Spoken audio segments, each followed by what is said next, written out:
하나님의 말씀을 보도록 합니다. 고린도 전서 15장 9절에서 11절까지 말씀을 보겠습니다.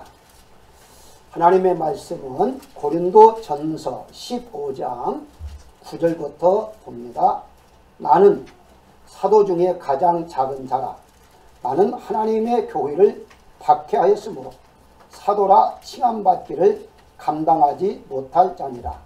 그러나 내가 나된 것은 하나님의 은혜로 된 것이니 내게 주신 그의 은혜가 헛되지 아니하여 내가 모든 사도보다 더 많이 수고하였으나 내가 한 것이 아니요 오직 나와 함께 하신 하나님의 은혜로다.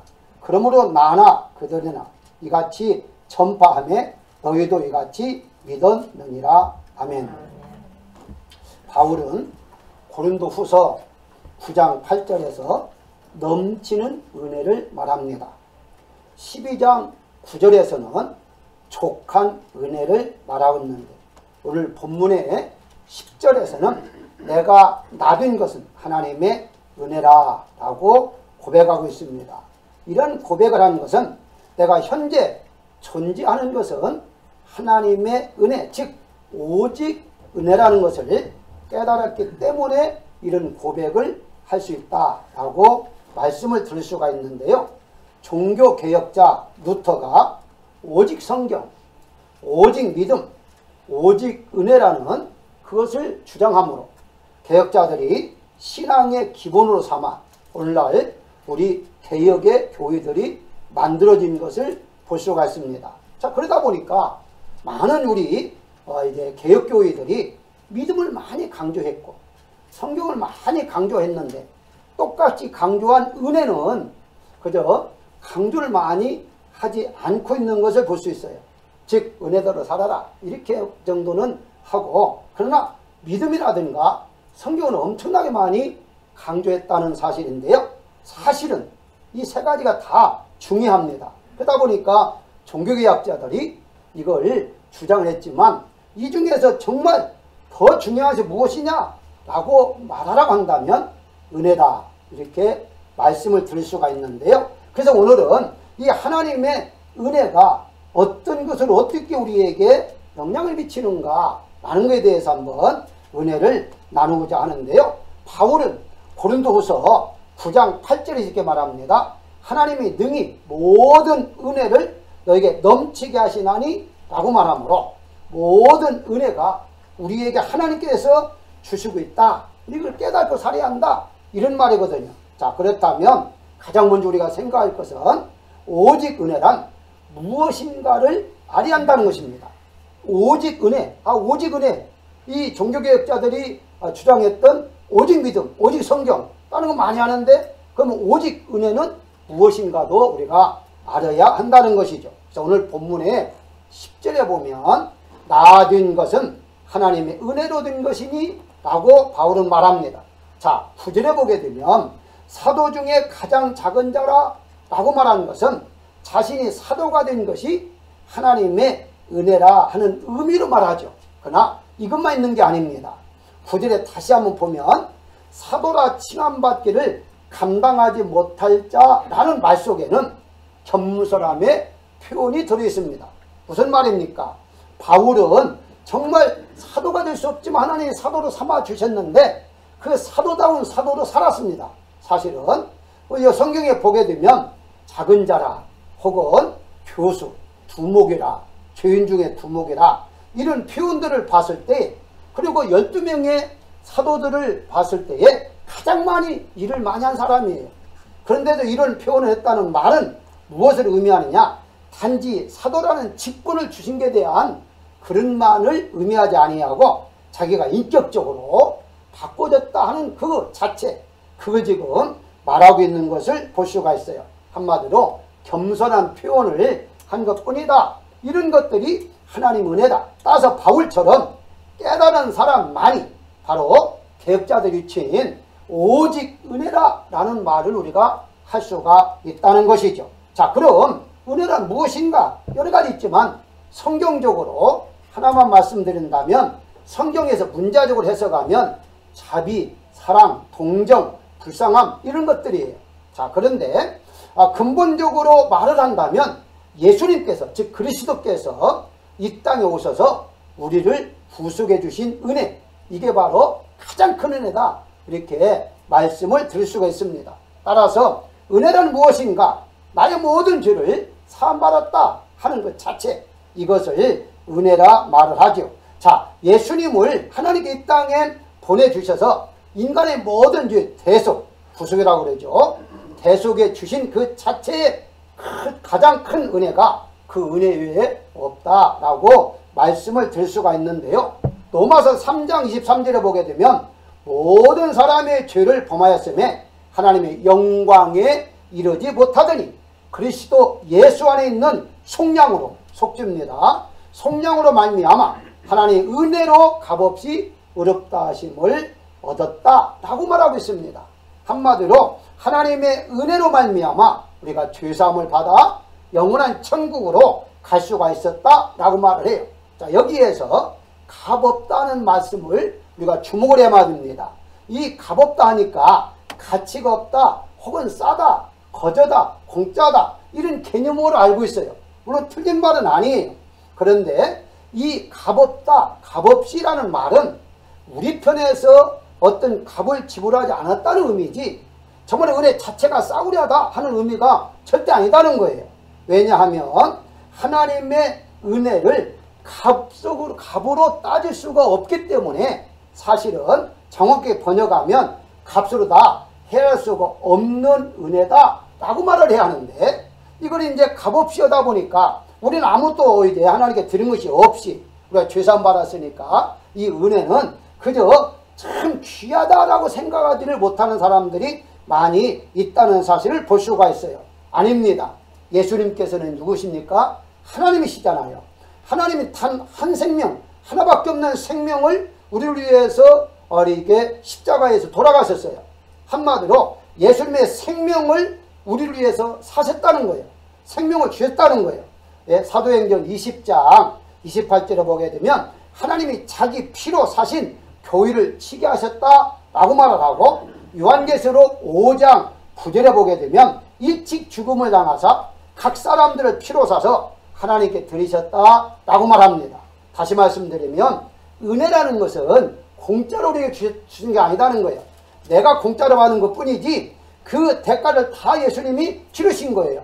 값으로 따질 수 없는 생명을 주셔서 치른 것입니다. 그렇기 때문에 우리는 은혜는 값없이 받았다라는 의미보다도 값싼 은혜가 아니라 값비싼 은혜다 하는 우리가 깨닫고 신앙생활을 해야 한다는 거예요. 다시 말씀드리면 정말 은혜 받는 것은 귀중한 거야. 이건 귀중한 거야. 내가 이제 예를 들어 어떤 물건을 이렇게 이제 가질 때에 어떤 사람이 대신 사줍니다. 그러면 나는 공짜지만 그 사람은 그 값치를 지불한 거예요. 공짜가 아니에요, 사실은요. 선물을 내가 받은 것 뿐이죠. 그래서 은혜를 선물이라 라고 말하는 것도 이 값이 없이 줬다는 말이 아니라 줄 거다 치르고 난 다음에 우리에게만 거저줬다 하는 의미죠. 받는 사람은 거저받았으니까 바로 이 은혜가 가치가 있다라는 생각을 못할 때가 너무 많이 있다는 사실이에요. 그래서 은혜는 정말 값싼 은혜가 아니라 이 세상에서 생명적으로 살 수 없는 비싼 은혜다, 이런 생각을 우리가 가지고 은혜 생활을 해야 한다는 것입니다. 두 번째는 오직 은혜를 받은 사람만이 구원을 받는다라고 말씀을 드릴 수 있어요. 아니, 대부분의 사람들은 구원이란 믿음으로 받는다 이렇게 알고 있고 믿고 있는데 왜 어떻게 은혜로 구원받느냐라고 말할 수가 있거든요. 물론 믿음으로 구원받는다, 틀린 말이 아니에요. 그런데 100점짜리는 아닙니다. 우리가 너무 잘 아는 대로 에베소 2장 5절에 보게 되면 은혜로 구원받았다라고 말합니다. 이것만 보면 안 돼요. 이어서 8절에 보게 되면 잘 나왔어요. 그 은혜에 의하여 믿음으로 구원을 받았다라고 그래요. 그러니까 믿음으로 구원받은 것이 아니라 그 은혜에 의하여 믿음으로, 믿음 하나는 선물로 주었잖아요. 결국 가서는 믿음으로 구원을 받는다는 말은 다른 말로 하면 하나님의 은혜로 구원을 받는다는 의미지 믿음 자체만 가지고 구원받는다는 의미가 아니라는 거예요. 그래서 믿음도 나의 믿음이 아니라 하나님 믿음을 선물로 주셨다라고 분명히 8절에 말하고 있잖아요. 결국 무엇을 말하죠? 구원을 받는다는 말은 이렇습니다. 믿음으로 구원받는다는 말도 맞지만 하나님의 은혜로 구원을 받는다. 자, 우리가 지금만 이런 말씀을 하는 것이 초대교회 시대 때도요, 이런 문제가 일어났습니다. 과연 구원은 무엇으로 받는가? 그래서 당시에는 율법이 아직 존재하고 있었기 때문에, 물론 지금도 존재합니다만은 율법이냐 믿음이냐 아니면 은혜냐 이런 문제가 생겼었어요. 그래서 우리가 잘 아는 대로 이 문제를 예루살렘 총회가 열려서 총회에서 다룹니다. 사도행전 15장 11절에 보게 되면 총회에서 결론을 내려요. 이제 이것 가지고 논쟁을 하면서 결론을 어떻게 내리느냐, 주 예수의 은혜로 구원받는 줄을 믿노라 하고 끝납니다. 무슨 말입니까? 믿음으로 구원받는다 아니라 율법 지켜야 구원받는다. 당시에 얼마나 많은 논쟁이 있었어요. 그런데 결과서는 은혜로 구원받는다는 것이 이게 정답이다 하고 결론을 내리고 끝났습니다. 총회 기록에 나와 있는 거예요. 결국 무엇을 의미하느냐, 바로 율법 위에 믿음이 있고 믿음 위에 은혜가 있다 라고 말합니다. 자, 그렇다면 이것을 법으로 따진다면 바로 율법 위에 믿음의 법이고 믿음의 법 위에 은혜의 법이다, 이렇게 말씀을 드릴 수가 있는 거죠. 그래서 하나님의 은혜와 구원은 하나라, 동전의 양면과 같다, 이렇게 말해도 되는 것이죠. 왜 기독교인들이 사사건건 하나님의 은혜고 말하느냐? 라는 그 대답은 딱 한 가지입니다. 하나님의 은혜를 받은 자만이 하나님의 은혜입니다 라고 말씀을 할 수가 있는 거예요. 하나님의 은혜가 무엇인지를 모르는 사람은요, 하나님 은혜입니다는 말이 안 나와요. 아, 이건 내가 이렇게 해서 노력해 이렇게 해서 열심히 해가지고, 뭐 예를 들어 또 어떤 경우는 믿음이 좋은 사람은 금식을 했더니 머리에 믿음으로 믿었더니 이런 식으로 말합니다. 뭐 틀린 말은 아니겠죠. 그러나 정확히 말하면 하나님의 은혜로 되어진 것인데, 하나님 은혜로 되어진다는 생각을 하다 못하니까 자기가 뭘 어떻게 열심히 노력해서 되는 걸로 착각하는 경우들이 있다는 사실이거든요. 그래서 오직 은혜를 받은 자만이 구원의 가치가 무엇인가를 알 수 있다는 거예요. 이제 하나님께서 우리를 뭐 이제 흔히 말하는 대로 천명에 만명에 한 명씩 우리를 선택했다 이런 말 하잖아요. 만에 하나 천에 하나 이런 식으로 말을 하는데, 우리 모두가 다 죄인이, 그런데 모두가 다 구원받느냐? 아닙니다. 하나님이 선택한 자만이 구원함에 이를 수 있는데, 그 선택함이 나의 의지가 아니라 하나님의 은혜라는 거예요. 하나님께서 선택했기 때문에 내가 구원을 받을 수 있으니까, 그래서 오직 은혜를 아는 자만이 구원의 확신을 가질 수가 있다는 사실입니다. 사랑하는 여러분, 여러분들은 이미 이 자리에 앉아 있다는 것은 하나님의 은혜로 선택을 받은 자들입니다. 그렇기 때문에 오직 은혜입니다. 내가 열심히 섬겼더니 하나님께서 나를 구원시켰다? 아니죠. 열심히 섬겼다 하나님께 나에게 상급을 주셨다? 아니죠. 모두가 다 하나님의 은혜로 되어지고 있다 라고 우리가 믿고 살아야 한다는 것입니다. 세 번째는 오직 은혜를 받은 사람만이 법대로 살려고 노력합니다. 무슨 말인가? 율법과 믿음의 법이라는 소리는 들었지만 은혜의 법은 못 들었잖아요. 그런데 이 성경에 있어서 은혜의 법이라는 말은 나오지는 않아요. 그런데 은혜의 법이다 라고 간접적으로 말하는 게 있어요. 그게 바로 무엇이냐? 로마서 6장 14절을 보게 되면 죄가 너희를 주관하지 못하리니 이는 너희가 법, 여기서 말하는 법은 율법이거든요. 율법 아래에 있지 아니하고 은혜 아래에 있음이니라 라고 말을 해요. 그러니까 과거에는 율법 아래에 있었지만 이제는 은혜 안에 있다. 그 말은 은혜의 법 아래에 있다. 이게 법이 바뀌어졌어요. 이제 여러분들이 한국에 살면 한국의 법을 따라야 하지만 미국에 살면 미국의 법을 따라야 하는 것처럼 우리가 세상에 살 때는 세상법을 따르고 사단에 지배하는 세상이니까 사단이 만들어진 법, 그게 죄의 법이죠. 그 법을 따라 살았는데 이제는 우리는 하나님께서 하늘의 시민권자로 만드시고 하나님께서 하나님의 자녀로 만드셨기 때문에 법이 달라졌어요. 이것을 바로 성경에서 어떻게 말하느냐? 로마서 8장 2절에 생명의 법 혹은 성령의 법이라 라고 말하고 있어요. 법은 법인데 생명을 주는 법, 이 성령의 법, 이것을 바로 은혜의 법이다 라고 말씀을 드릴 수가 있다는 것이죠. 그래서 우리가 은혜에 대해서 잘못 알고 있는 사람들은 은혜란 무조건적으로 이해하고 용서하고 이제 덮어줘야 한다, 이렇게 감싸줘야 한다라고 생각하는 경우가 있는데요. 물론 이제 그건 맞는 말이에요. 바로 잘못했어도 용서해주고 이해하고 덮어줘야죠. 그런데 이것을 어떻게 생각하느냐, 아예 처음부터 교회에서 잘못한 것에 대해서도, 우리가 믿는 사람이 잘못한 것에 대해서도 은혜롭게 하자라고 말하잖아요. 은혜롭게 하자.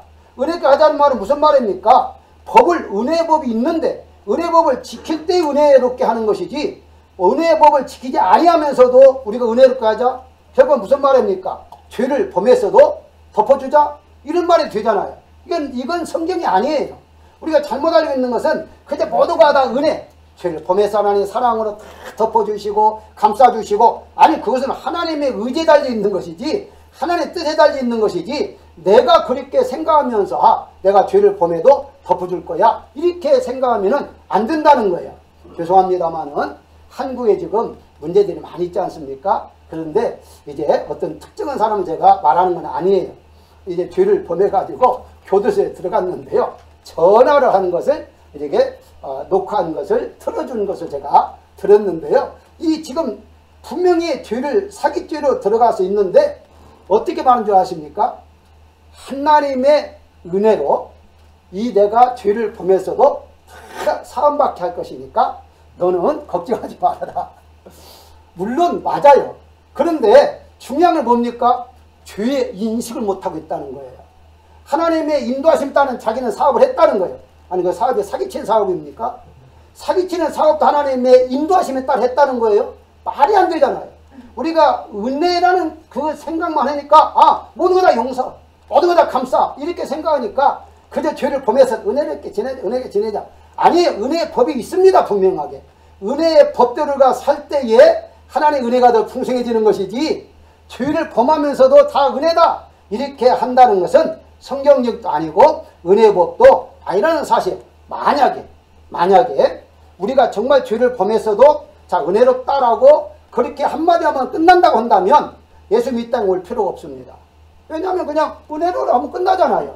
내가 용서해 준다면 끝나잖아요.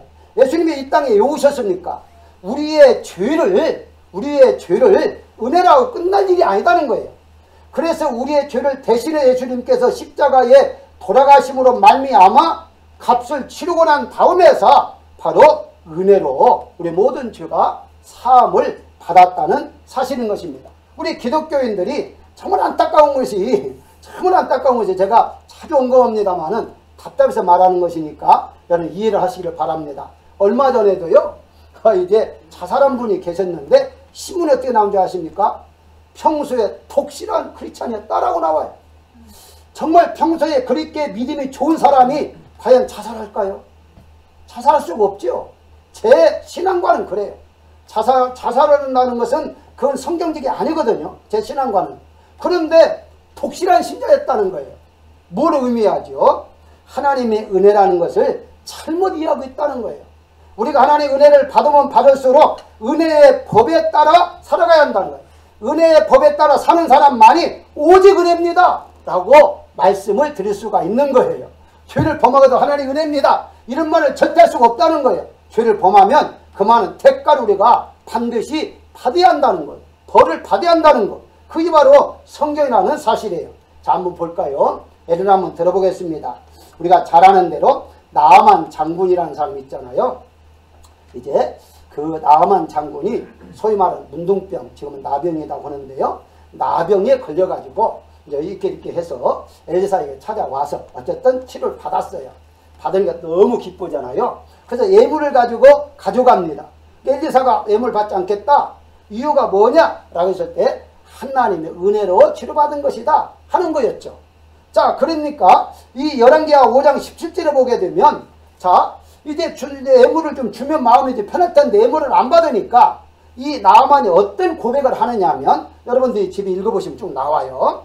이제부터는 종이 번제물과 다른 희생제사를 여호와 위 다른 신에게는 드리지 아니하고 다만 여호와께만 드리겠나이다 라고 나와요.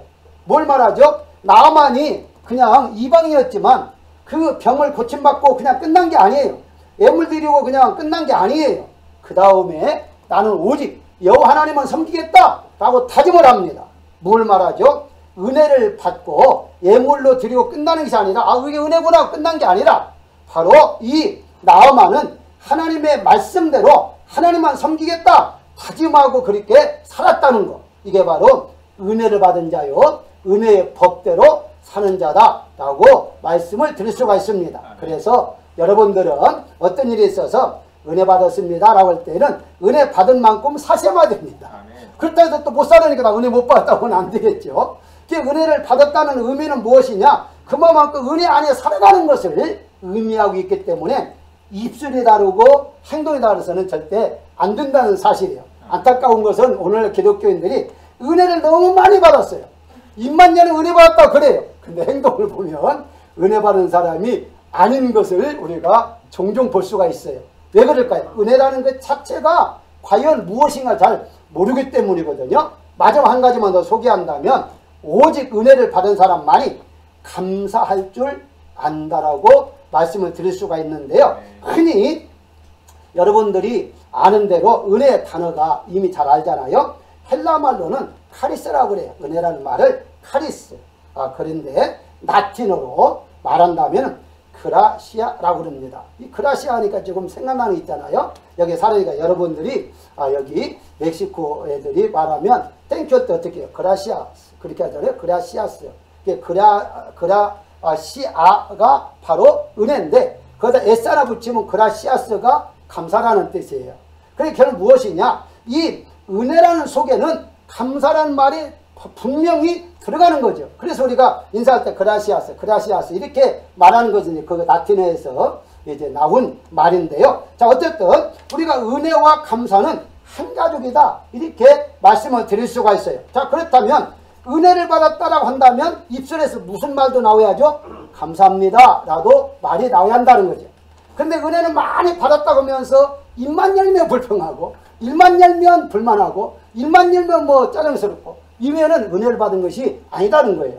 은혜를 받았다고 한다면 입만 열면 감사합니다. 감사합니다. 고맙습니다. 사랑합니다. 라는 말이 나와야 한다는 것이거든요. 우리가 일어나 좀 들어볼까요? 히스기야 왕 너무 잘 알잖아요. 많은 분들이 히스기야 왕이 병고침 받았다 하는 것만 많이 강조했기 때문에 많이 알아요. 그런데 잘 보시게 되면 히스기야 왕이 불치병이 걸렸잖아요. 하나님의 은혜로 그 고침을 받았습니다. 그까지 너무 잘 알죠. 자, 당시에 아수르 군대가 18만 5천 명이 쳐들어왔었어요.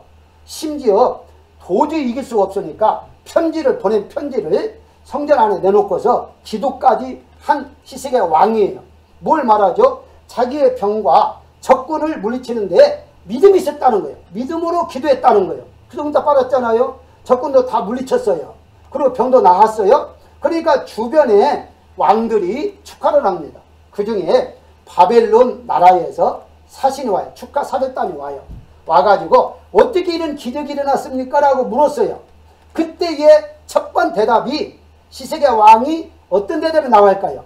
하나님의 은혜였습니다. 라고 나와야 하는데 그 말 없었어요. 없고 어떻게 했느냐? 자기 국권을 보여줬어요. 내가 이렇게 그 부자다. 우리나라는 이렇게 강한 나라다. 병기도 보여주고 다 보여줬습니다. 비밀인데 그거 이제 국가 비밀이잖아요. 이제 군사시설까지 다 보여줬어요. 그러니까 그 말은 무슨 말은 이렇게 대단하니까 내가 쳐들어오면은 못 이겨? 라는 생각을 했겠죠. 그런데 그것을 보고 난 다음에 하나님이 하신 말씀이 있습니다. 하신 말씀이 무엇이냐? 역대하 32장 25절에 보게 되면 받은 은혜를 보답하지 아니하므로 진노가 그와 유다와 예루살렘에 내리게 되었더라 라고 말합니다. 여호와께서 그 물었을 때에 하나님 은혜입니다 라고 말을 했어야 하는데 그렇지 않았다고 해서 하나님께서 바로 진노를 가해서 바빌론에 의해서 망합니다. 여러분이 분명히 알 것은 무엇을 의미하느냐? 우리가 히스기야 왕이 병들었을 때에 믿음이 없었습니까? 믿음이 있었기 때문에 기도했어요. 적군을 물리치게 해달라고 기도한 것도 믿음이 있었어요. 그런데 감사가 있었습니까? 있었어요. 놀라운 것은요, 성경에 보니까 감사가 있었는데요, 역대하 30장 22절에 시스기야는 여호와를 섬기는 일에 능숙한 모든 네 사람들을 위로하였고 그의 조상들의 외에 하나님께 감사하였더라라고 말을 해요. 그러니까 평소에도 믿음으로 기도도 하고 믿음으로 살았어요. 감사도 했어요. 그런데 아니 불치병을 치료받고서 감사하지 않았어요. 아니 바꾸자면 되지 않습니까? 평소에는 감사가 없다가도 이 불치병이 고침받았으면 도리어 하나님의 은혜입니다라고 감사를 해야 하는데 감사가 없었어요. 그래서 하나님이 감사하지 않았다고 해서 진노를 가했다라고 성경은 말하고 있어요. 자, 무엇을 의미합니까? 우리는 어떤 일이든지 늘 은혜를 받았다고 한다면 하나님 앞에 감사의 단어도 사용을 해야 한다는 거예요. 하나님 감사합니다. 감사합니다. 은혜 주시니 감사합니다. 해결 주시니 감사합니다. 왜 이런 말을 해야 할까요? 그것은 우리가 구원받음으로 끝나지 않잖아요. 하나님 구원받은 자 하나님께서 책임져 주잖아요. 그러니까 일상생활 속에서 하나님 우리를 보호해 주시고 인도해 주기 때문에 우리는 감사가 이제 입에서 나올 수밖에 없어요. 그게 다 은혜로 우리를 이끌으시기 때문에. 그런데 이 시스기야 왕이 그렇게 하다 보니까 교만이 좀 들어간 거예요. 교만이 들어가가지고 하나님 은혜를 잊어버리고 이제 바로 내가 힘으로 내가 지혜가 있어가지고 이렇게 했다라는 것을 자랑을 하게 되었다는 사실이거든요. 그렇습니다. 바울이 이런 말을 합니다. 고린도전서 4장 7절에 내게 있는 것 중에 받지 아니한 것이 무엇이냐? 내가 받았은즉 어찌하여 받지 아니한 것 같이 자랑하느냐? 이 자랑의 말은 번역이 몇 걸지 못하는데요. 자랑이라 아니라 말하느냐라고 고치면 됩니다. 다시 말씀드리면 이제 해석해 드리면 하나님 모든 우리에 주셨다는 거예요. 모든 걸 주셨다는 거예요. 그런데 왜 받고도 안 받은 것처럼 말하느냐? 딱 좀 지금 지적을 하고 있는 거예요. 여러분 지금 살아가는 모든 것들은 다 하나님 주신 것입니다. 여러분의 생명도요, 여러분들의 생활도요, 여러분들의 가족도요, 다 하나님 주셨어요. 그러면 감사를 해야 한다는 거예요. 아멘. 하나님 주셔서 감사합니다. 자녀 주셔서 감사합니다. 감사합니다. 감사합니다. 이런 말을 해야 하는데 어느 날에 보니까 우리가 그런 마음들이 없어져서 감사보다는 내가 기도했더니 역사하셨다. 내가 이렇게 했더니 역사하셨다. 자기의 행위를 자랑할 때가 많이 있어요. 내가 뭘 선교하니까 이렇게 하나님 역사하더라. 내가 무엇을 하니까 하더라. 이렇게 자기의 행위를 자랑할 때가 있는데요. 그것은 아니라고 성경은 말합니다. 내가 행위는 행위더라도 바로 하나님의 은혜가 아니면 하나님 첫째 막습니다. 하나님 은혜가 아니면요 이길 수 없어요. 우리가 잘하는 대로 다윗이 어떻게 골리앗을 이깁니까? 못 이겨요. 불가능해요. 근데 이기겠잖아요. 하나님 은혜예요. 그게 그 자체가 은혜라는 것을 우리가 깨달아 가야 한다는 것입니다. 그래서 예수님께서도 우리 잘 아는 대로 나병 환자 10명 고쳐줬잖아요. 누가복음 17장 17절에 보게 되면 10명이 다 깨끗함을 받았는데 9은 어디 있느냐라고 말하죠. 그 중에 한 사람만 예수님께 찾아와서 고맙다고 인사를 했습니다. 이걸 뭘 의미하죠? 우리가 은혜를 받기는 원하고 은혜를 주세요, 은혜 주세요, 복 주세요는 많이 하는데 감사는 잘하지 않는다는 것을 우리가 깨달을 수 있다는 거죠. 그래서 여러분들이 은혜를 많이 받으십시오. 그런데 또 한 가지는 받은 만큼 하나님 앞에 감사하십시오. 그래서 입에서 감사하는 단어가 떠나면 안 됩니다. 감사하는 사람은요 불평 없어요. 감사하는 사람은요 불만이 없어요. 무엇인지 그냥 감사하고 살아가는 거예요. 어쨌든 모든 것이 하나님의 은혜로 우리가 살아가는 것이지 내 어떤 힘으로 내 어떤 노력으로 살지 않는다는 것을 우리가 알아야 한다는 것입니다. 결론적으로 말씀을 드리면 하나님께서 우리에게 성령을 주신 목적 중에 하나가 여러 가지 있지만 고린도전서 2장 12절에 보게 되면 우리로 하여금 하나님께서 우리에게 은혜로 주신 것들을 알게 하려 함이라 라고 말을 해요. 대부분의 사람은 성령 충만하면 바로 병을 고친다든가 능력을 행한다든가 귀신을 쫓아낸다든가 이런 쪽으로 나가잖아요. 그런데 바울은 어떻게 말합니까? 그것도 중요하지만 그 은사 중에 있으니까 중요하지만 하나님께서 우리에게 주신 은혜가 무엇인가를 알게 한다는 거예요. 이게 성령 충만하면 충만해서 어떻습니까?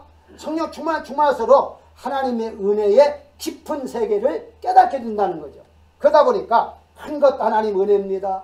작은 것도 하나님 은혜입니다. 라고 고백할 수가 있는 거죠. 자, 이렇게까지 말한다면 우리에게 건강 주시는 것도 하나님의 은혜죠.